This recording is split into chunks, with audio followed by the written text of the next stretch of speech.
Hey guys, so I'm just back from a short little break. I just took 10 days off to, well, not off, I took 10 days to do, I've just completed a level 1 yoga teacher training, so I wasn't uploading, even though I had videos that I'd already recorded, I wasn't going to upload them while I was doing it because I just wanted to be very present and focused. So yeah, thanks for bearing with me, thank you for your patience, and big love to everybody who sent me video suggestions and questions in my DMs while I was in Ubud doing the teacher training, so I will get to those hopefully this week. So yeah, enjoy the video. It's about my Akashic reading that I had with Oracle Owen a few months ago, and I hope you really enjoy it. Peace out. What is up, Soul Fam? It's Sandal from Substance Over Style, and welcome to a new video. Okay, so today I want to give you my review. I had an Akashic record reading a few weeks ago. Was it a few weeks ago, maybe a month ago? I talked about it in my video, The Virus of the Crown. It had been just a few days before that, so it was when I was staying at the last place that I was at in Bali. And it was just incredible. It was so powerful. I've already posted about it on my Instagram, but I just wanted to talk about it on here as well and let you all know if any of you are considering something like this, then definitely go right ahead and book yourself one, because it was super powerful for me, and loads of things came up that were just really deeply resonated with a lot of the things, a lot of the what do I want to say, a lot of the ideas and the themes that run through kind of my identity, what I'm bringing forth in this lifetime, and part of what I feel like my mission here is on this planet at this time. And yeah, Owen, basically we connected on Instagram, and you know, he had reached out to me before and offered this reading, and initially, you know, I didn't know if he was trying to sell me services. I wasn't really open to receiving at that time as well. I hadn't done that much work around, you know, my femininity, which is, you know, your ability to receive, or part of it anyway. And you know, when he came through again, you know, a couple of months ago, and again offered me a reading, you know, for free, no strings attached whatsoever. Like, he's not asked me to make this video either, I'm just doing it. And at that time, because I'd done so much shadow work around, you know, the feminine and receptivity, and if you haven't watched my video on integrating the shadow, then definitely watch that, because I talk a lot about that, about sort of feminine sexuality and receptivity and all of that stuff that I dove into, spent like a whole year diving into, and it's completely changed my life. And I recommend everybody kind of do work around, you know, embodying the feminine and shadow work and stuff like that. So when he offered it again, I was much more open to receiving, and I was just like, yeah, cool, let's do it. And so we did it. And let me pull up my notes, actually, because I wanna make sure that I do their story justice. Why am I searching Word? I'm not searching. I'm looking for a Word document. Akashic reading with Owen. Okay, his name's Oracle Owen on Instagram, and I'll put a link to his Instagram, and you could go talk to him if you would like a reading. Okay, yeah, so basically he has worked really hard on himself to be able to, you know, be a clear channel and be able to access the Akashic Records. Now, what is the Akashic Records, if you don't already know? Akasha basically means field, essentially, and the Akashic Records are basically, it's almost like a library, but it's like a quantum field with the information of everything that's ever happened anywhere in the multiverse, and you can tap into it. if you know what you're looking for. I mean, just like walking into a library, you're not just going to suddenly download all the information from all the books all at once. You know, you're going to go and you're going to walk to the shelf, and you're going to maybe look in the catalogue, and you're going to pick up a book and turn to a certain page. So it's much more focused than just, you know, accessing everything all at once, because that would be completely overwhelming for these physical conduits that we kind of, our soul resides in, or you know, that channel our consciousness. Now, the way that I understand it works from my study of metaphysics, and I'm open to being wrong on this, but because particles are always constantly colliding with each other, I mean, particles are not really particles, they're the singularity of a wave, but these waves are always kind of interacting with each other and sharing information. So, you know, if this particle used to be part of you, it was in your body, it was maybe oxygen, and you breathed it in, and then it became carbon dioxide, and, you know, it became one with you, and now it's in the air. Then it collides with another particle that was part of somebody else, and it basically exchanges information. And so every single particle, this is what they say by, you know, the fact that we live in a holographic universe, is constantly exchanging all the information. So every single particle contains the entire image of everything and all of the information of everything that's happened everywhere in the multiverse throughout all space and time, which is pretty epic when you think about it. Even your DNA or the cells in your body contain all of that information, which is very important to understand if you're studying law of attraction, which is basically just, you know, universal laws 101. So yeah, it's possible to tap into it if you learn how to do it, and he can do it. So, you know, what happened was we both kind of lay down. You know, we did this over Skype or FaceTime or whatever, and I started visualizing, and he started visualizing. He's mainly tapping into it. But it was interesting because when he was tapping into it, I was also visualizing things as he was saying them, and a lot of them correlated. So the first thing that I saw was, you know, a ceiling. I could see a ceiling with, like, you know, it was yellow with like floral, you know, paintings, or maybe like engravings, or what's the word? Enamel. I think enamel, or inlay, yeah, so like stone inlay on the ceiling with like birds, kind of like a mosque, almost like the Badshah Mosque for those of you who are from Lahore, or, you know, the Taj Mahal. So I was just seeing like the inside of this ceiling, and then he just said, okay, we're arriving at an Indian looking building similar to the Taj Mahal. And it was crazy how he said that. I was just like, okay, I was inside already, but he was saying that we were arriving. And we walked down, and then this beautiful Indian woman comes over wearing an orange and pink dress, and she's one of my ancestors. And she told me that she is my great grandmother, Indra. She said that I am descended from the Mughals, from Shah Jahan, who designed the Taj Mahal. We were literally standing outside the Taj Mahal. Now, I tried to verify this with my parents to find out if we actually have some connection to Shah Jahan, and I haven't been able to get to the bottom of it. Probably I would just need to like see them in person and ask them and get them to dig stuff up. But yeah, that's what she said in the reading, and that's what was coming through Owen. So she took us into the building, and took us all the way up to this kind of bell tower, and she asked me what skills I would like to activate. And I was just like, can I activate them all? And she kind of laughs, and she goes, okay, yeah, fine. I guess, yeah, she's done a lot of work on herself, she's done a lot of shadow work, why not? Let's activate them all. So she took us to the top of the tower and asked us to gaze into this crystal ball, and we looked in, and Owen, you know, was with me in this bell tower, and he looked into the crystal ball, and then suddenly he saw me in another lifetime as this. I love this one so much.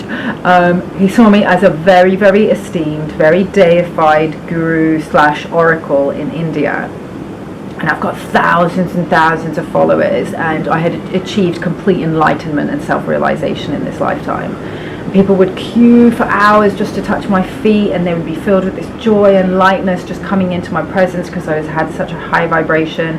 He said I was deeply compassionate and very wise, and this was the one that really, where it was like, whew. So in this lifetime I was a Hijra, which if you're not from the Asian subcontinent, basically means it's a male-born transgender embodying feminine energy. And my followers said I was the incarnation of Durga Ma, which in the Vedas is the great cosmic mother. I guess in Kemetic tradition they would call her Ma'at. I think in the Kabbalah she's Shekinah, Ashira, Sophia. In different traditions, just the mother goddess.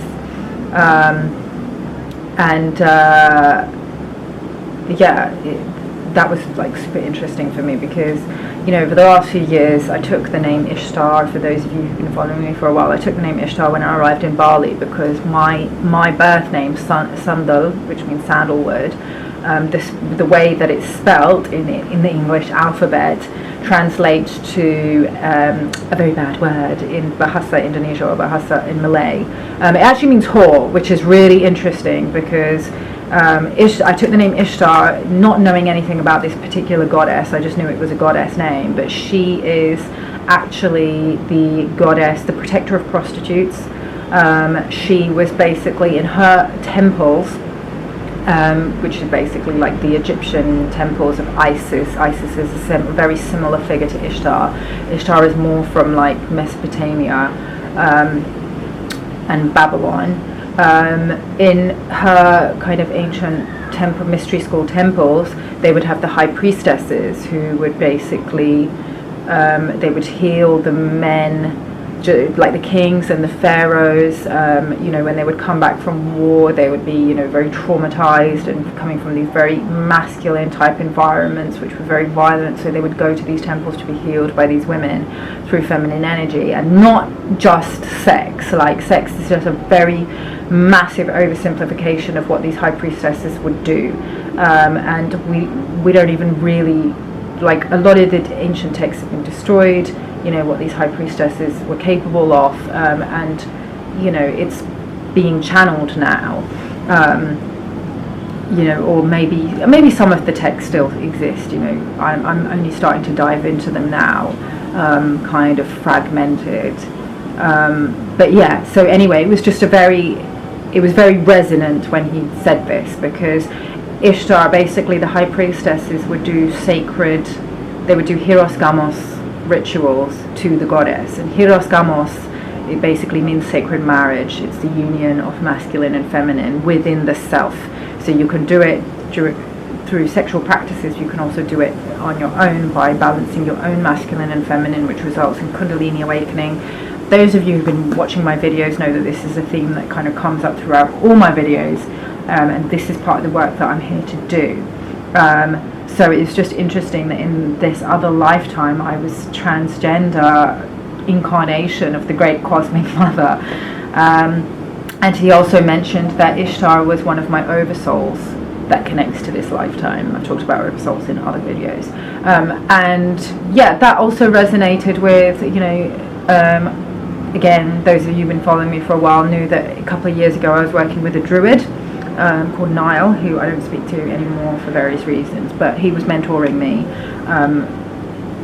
and he also mentioned that Ishtar was one of my oversouls. He can, astrally project and stuff like that. I'm not saying that any of this is true. I'm just saying what these two people said. Neither of them knew each other, and it correlates and resonates. And he said that he could see that in that lifetime I looked exactly the same as I do now, except, I have the male parts, but I had an extremely feminine, goddess-like energy, very soft, very loving, very feminine, and I was accompanied by tigers, and apparently tigers are one of my spirit animals, which is interesting because when I was a little girl, I remember we did this play, at school for like the Chinese calendar with all the different animals, and I was a tiger, and after that I just became obsessed with tigers, and I was like, I'm a tiger, and I would play and act like I was a tiger. So I mean, you know, I'm not saying any of this that, you know, is 100% the truth, but, you know, I'm just explaining the correlations.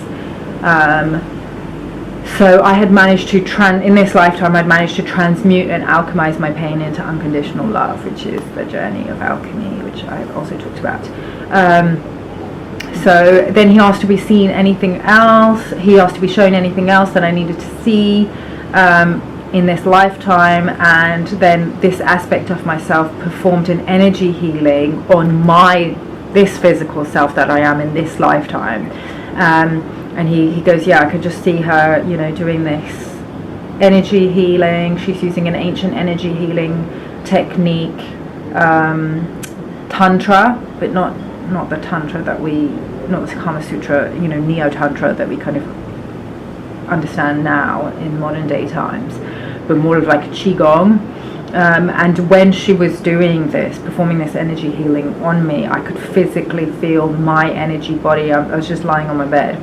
I could feel my energy body expanding, clearing. My toes were tingling. You know, I felt like, you know, when you go for a massage and you can feel like tingles, you know, they might be massaging your feet or something, and you can feel tingles, you know, in your head and stuff. That's your body detoxifying and letting go of, you know, what no longer serves you. Then he asked what I should learn from this lifetime, and I was just told to absorb the energy of this lifetime. It was one of my most profound lifetimes that I had ever lived. It was just, I loved it. I loved hearing about this lifetime. Okay, so but then we returned back to the tower. I'm just reading off my notes that I made like the next day after this reading, because I don't want to miss a thing.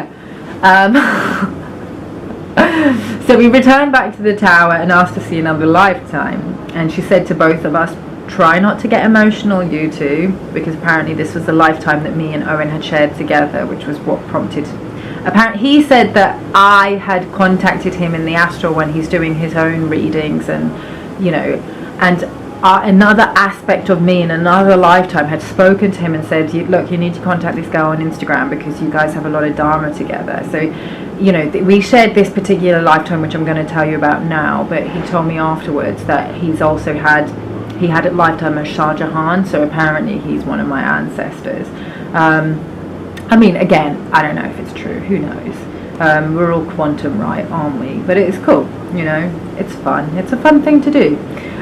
So she said, try not to get emotional in this lifetime. So we were transported to the plains of America, and I'm a little Lakota girl, you know, indigenous from the Lakota nation, 6 years old, dancing around the fire with joy. My father comes along, he picks me up. Then I see another girl, she's a year younger, and she is Owen. So he is basically my best friend in this lifetime. So we're playing together, we're friends, we sit around the fire with my father and my grandfather, and we join hands and we meditate together. And during this meditation I receive a vision of a huge white buffalo. So he said that the lesson from this lifetime and the skill to activate in this current lifetime is a very powerful ability to meditate.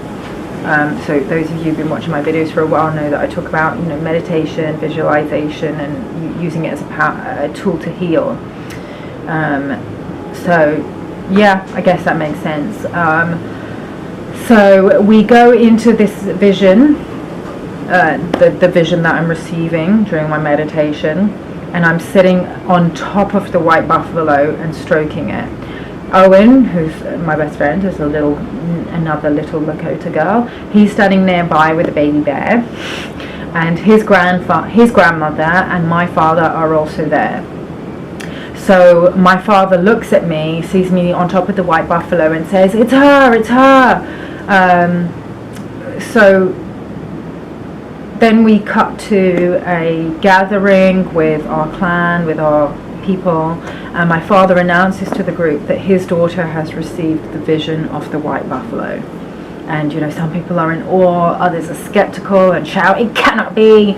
And he insists, "No, it is so. And those that disbelieve, look into your hearts, and there you will find the truth." I've talked about that before. It's a really good way to know the truth through the wisdom of your body. Your body is subconscious mind. It knows everything. That's why muscle testing can be used to kind of, find out what is true and what isn't.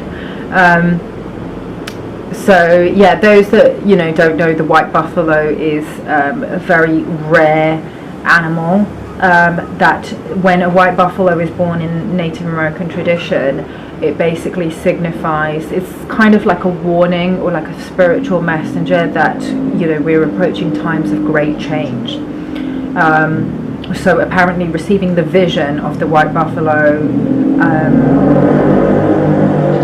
kind of ordained me with some kind of spiritual gifts. I need to research it more, but so he said something about receiving a sacred pipe, that I was given a sacred pipe, or I can't remember exactly what he said during this time because the connection was really bad, so he was cutting in and out, and I didn't want to interrupt him because he was kind of accessing the Akashic records.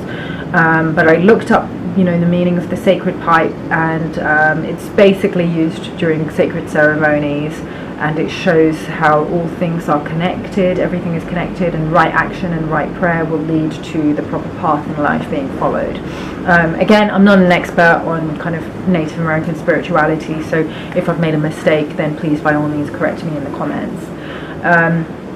So we kind of cut forward to as I'm getting older in this lifetime. I had this heavy load to bear on my shoulders as a result of having this reputation of being the girl who'd received this vision. So some people would respect and revere me, and a lot of other people would doubt me, or they would be jealous, or they would think that I was making it up, that I was an attention seeker, which is something that has kind of followed me through into this lifetime. Anyway, Owen said that one day, around 18 or 19 years old, we travelled together to a sacred waterfall with two young, strapping Lakota men. Yeah, and anyway, so he said he could see the strength that I carried in my poise of the white buffalo spirit, and I turned to him and I said, "I'm going to do it." And he was just like, "Do what?" And I turned, disrobed, and I dove off the edge of the waterfall into the water below the sacred waterfall. He was totally freaking out, and he looked down. Everybody was freaking out. They looked down, and then they saw, I dove into the water. There's obviously a period. If you've ever done a cliff jump, I always try and do them. They scare me shitless. I've got really bad. I'm really, really not good with heights. And I'll usually, I've travelled, this area a lot. There's a lot of cliff dives in Thailand and here in Bali as well. I'll always stand at the top of the cliff for about half an hour, just looking down and mustering the courage. I've not always managed to do it, but usually if enough people go before me, I will manage to do it. But yeah, you'll go into the water, and sometimes you can go down quite far before you come up again. So they're freaking out, looking down, and I call up to them. I kind of emerge from the water, call up and go, "Hey, it's okay, everybody, it's safe." So not to be outdone, the two boys that we were with decided to dive in too, and so then Owen, as my best girlfriend, dove in as well. So we all did the cliff jump. So later we're all gathered around the fire, and I started to speak of a prophecy. And I've seen visions of the white man and the yellow man completely spreading across the earth, advancing their technology with huge metal buildings and metal carriages and metal tracks being carved out across the land, and they would come and they were going to wage war against the indigenous people. Anybody who's done history knows that this did come to pass, not just in Europe but also in East Asia and Southeast Asia. So my friends looked absolutely terrified by this vision, but I said, "Hey, don't worry. When the earth can take no more, our ancient ancestors would return to restore order. But instead of like before, where they came in as gods and goddesses who ruled over man, their energies will be dispersed amongst the people of all different colours, all different creeds, and they would be called the Rainbow Tribe. And literally, I'm getting chills right now. But I was getting intense chills when he was reading me this prophecy, because it resonated really deeply. I heard about the prophecy of the Rainbow Tribe a long time ago, and it really resonated with me. I shared it on my social media quite a lot, and on my Facebook, I've managed to kind of form quite a good network of people who are quite conscious and who can kind of see through the lies of this whatever society, whatever culture they belong to, people from all over the world, right?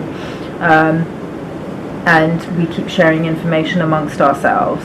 And yeah, I'm really proud to be connected with these light workers, and they're all different colors and creeds, all different religions. It really doesn't matter, brown, black, white, yeah. Anyway, moving on.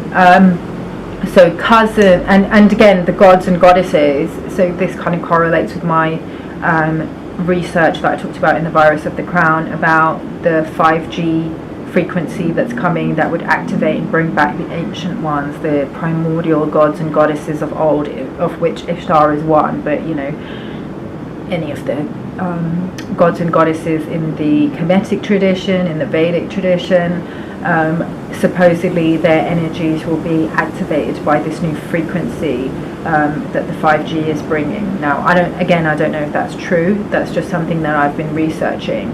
But in the video where I talked about how to decolonize your mind, where I was talking about anti-racism, one of the black content creators that I linked, Conjure Queen, she talks about this.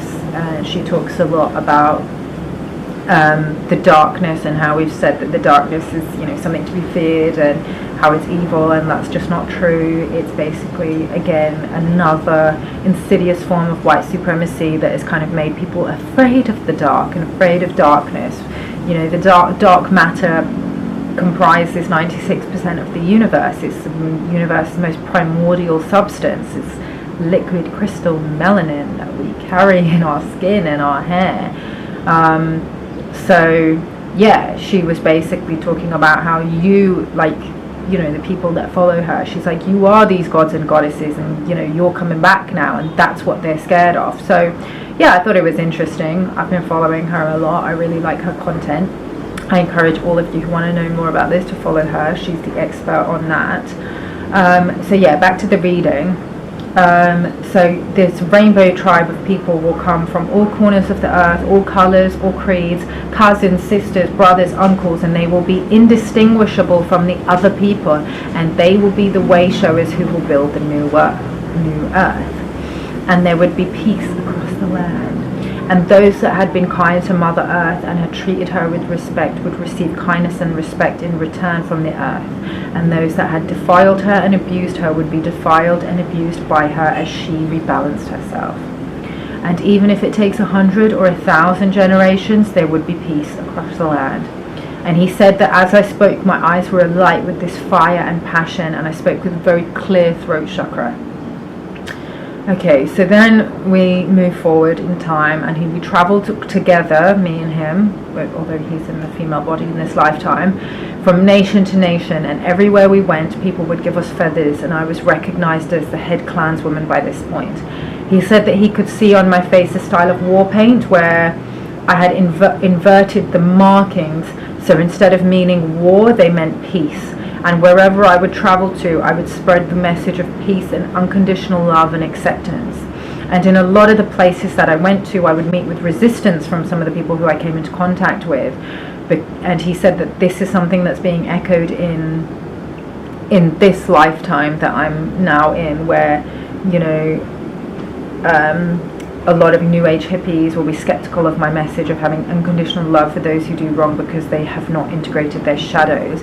Although I personally have found that the resistance I get is not so much from New Agers. I mean, maybe it is, but I don't really, a lot of New Agers are so a lot of New Agers are so much love and light that they probably, if they disagree with what I'm about,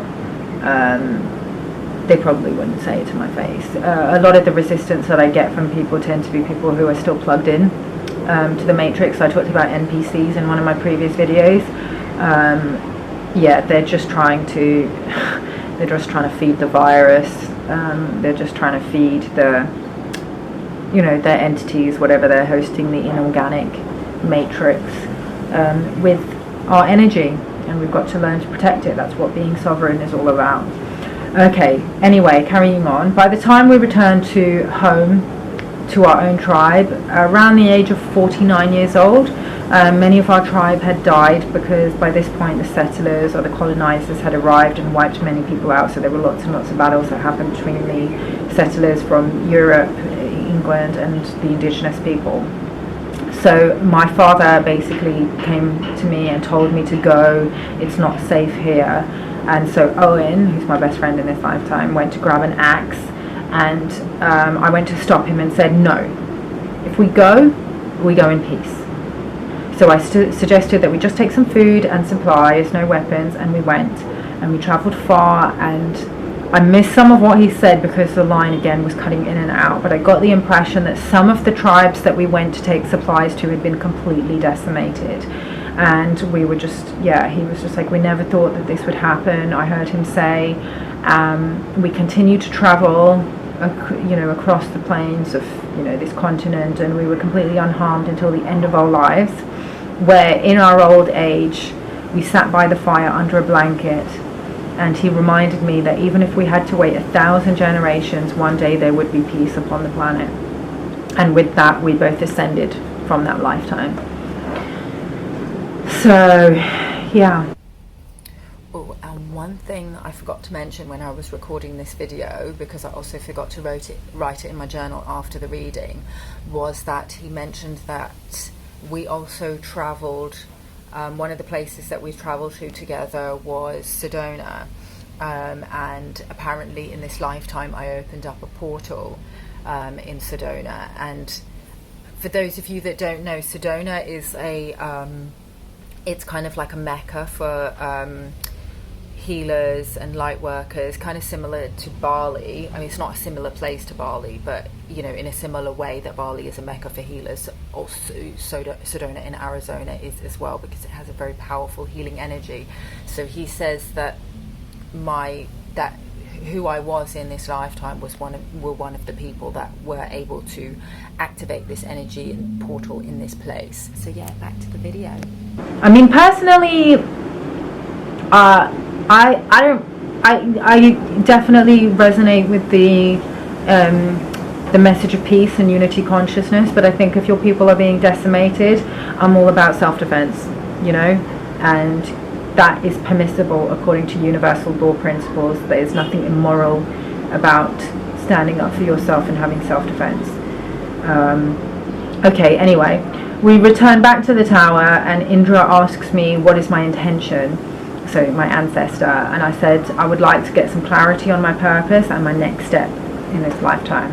And she asks what's my highest goal, and I replied that I want to serve at a super high level, have a huge impact, and manifest abundance in doing so. And she said to serve at high level I must activate my masculine and not just my feminine. So she mentioned Hanuman, and look at Hanuman and his feet and his legs and his hips, and this is going to be a theme that comes up in other healings that I've done, which I'm going to talk about in other videos. She tells me that I must move forward with action and not just focus on intellectualizing and distractions. And she said that she will show me another lifetime to illustrate what she means. And I just want to add to this. At this time, I was, and I still am, doing almost daily yoga practice, trying to get my splits. Because and I don't know if it's connected, but I just felt like I wanted to get my splits.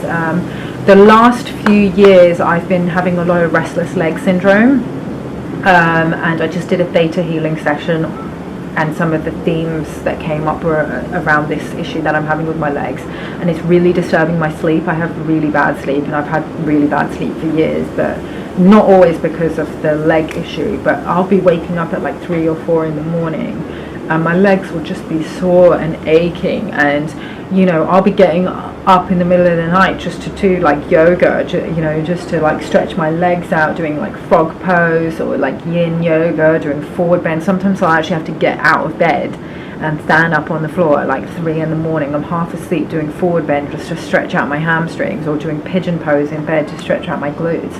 And it's really painful. Like, you know, I've been taking magnesium supplements as well, which helps a bit.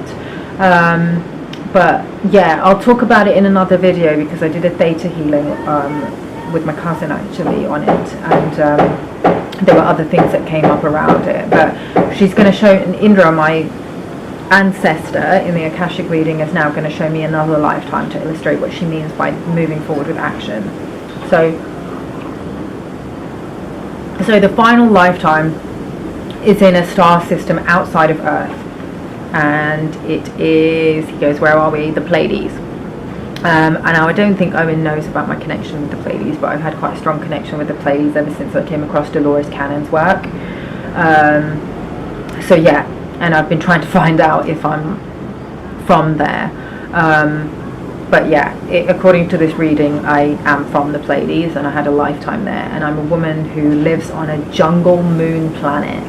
And he said that, you know, this is why I feel very called to Bali, because it's not the energy that's the same, but there's something about, you know, how it feels, how it looks, that reminds me of this other lifetime. So he's just like, that's why whenever you go to Bali, you're always doing, you know, so much shadow work, and, you know, a lot of, you know, personal development and stuff like that, because that's what you were doing in this lifetime.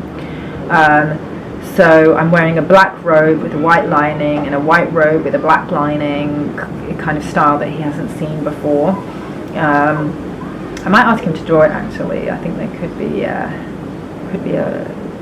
design in there somewhere for my clothing line. So anyway, I go into the temple, and I'm using spirit to light some candles, and I appear to be engaging in some kind of spiritual test. So I go into a chamber, and I meet with my shadow self, and I start battling with the shadow, coming up against it, fighting with it, you know.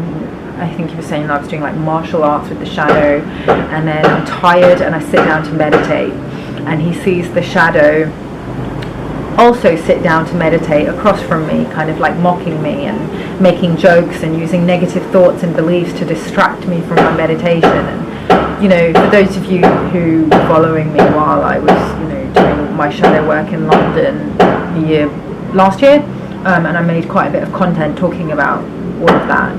That is how your shadow functions, you know, like, you know, the archons, or however you want to call it, demons, you know, these are all aspects of your shadow self that need to be reintegrated through unconditional love. But you know, I'll talk about, I don't want to digress too much from the reading. So nonetheless, I remain focused, I complete my meditation, and I defeat my shadow. So I come out of the room, and I see my teacher.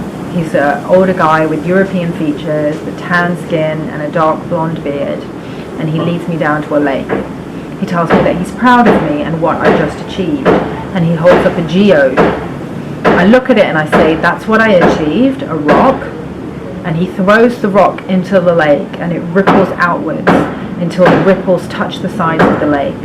And he says that by doing this work, I created a ripple effect that reverberates through all space and time and changes the fabric of reality. I've changed the course of destiny for countless beings just from the work that I've completed that day. I take another geode and I throw it into the lake, and I watch the ripples reach out to the end of the lake again. Okay, so Owen says that he sees me doing martial arts and helping people.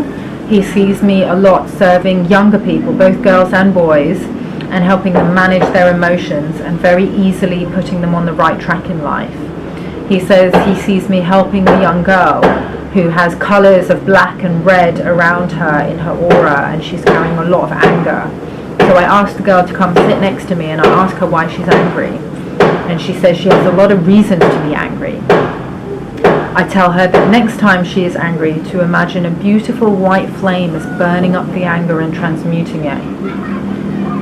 She visualizes it on the spot, and then he sees the black and the red in her aura disappear.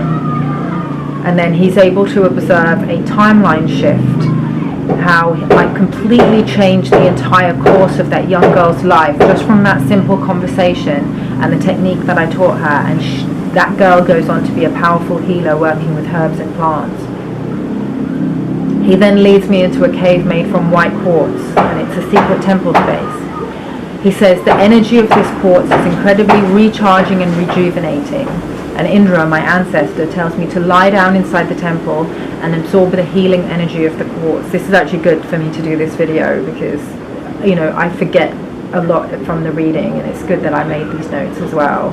So just absorb the healing energy of the quartz. And she says that whenever I feel stressed, I can come back to this temple just in my mind's eye and absorb the energy of the quartz and feel its effects through time and space and recharge my physical vessel.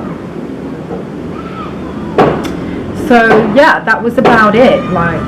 We came back to the tower and we wrapped up the reading. I did another session with Owen where he kind of taught me to do how to access the Akashic records. Obviously I need to practice the technique more because you're not just going to be able to do it straight away. A lot of this work involves repetition, so that's something that I'm interested in practicing along all the other things that I'm doing. But yeah, I got so much from it, and I really felt called to share the reading with you guys, because I know that when I shared my ayahuasca videos and my DMT videos and all the insights and the things that I received from that, I was able to help a lot of people who kind of commented, left their comments, shared their stories and their insights, and messaged me as well, and it started a conversation, because that's what we're doing. We're all walking each other home. We are source experiencing ourselves from all the different perspectives that we embody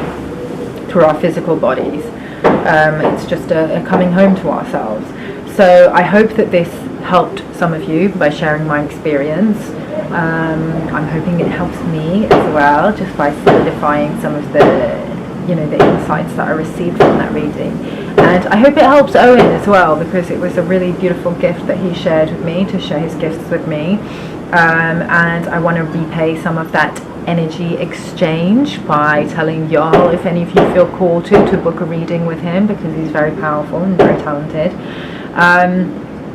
So yeah, I will put his details in the description box below if any of you are feeling called. And of course, as always, if I can help you with anything, I'm also doing sessions at 50% off during coronavirus. And yes, if you want me to answer your question in the form of a video, I can do that as well. And I can keep you completely anonymous if you so wish.